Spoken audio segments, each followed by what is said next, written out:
Estamos aqui hoje no Polo Cultural da cidade de Aê Carvalho, hoje Dia das Crianças, 12 de outubro, e a NGT vai cobrir o show de Cine, Restart, Valkyrias e muitas outras bandas. Você não pode sair daí para conferir todo esse evento, que além de tudo tem um enfoque social, que é a arrecadação de alimentos e de brinquedos. Feriado, acho que ninguém esperava isso, Dia das Crianças, e não tem data melhor pra galera estar mais animada do que um Dia das Crianças. Acho muito bacana ser feito esse trabalho, a preocupação aí da 89 em estar dando essa chance aí pra molecada que não tem um brinquedo, não tem um agasalho, enfim.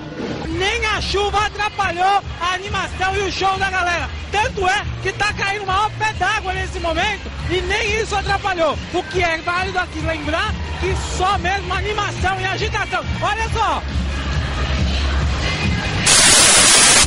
Então, foi emocionante porque, não sei se vocês sabem, caiu uma chuva e a gente ficou, todos os artistas ficaram preocupados, mas tá lindo, tá lotado, tá maravilhoso. Muita emoção, muita emoção. Tô muito feliz. Agradeço.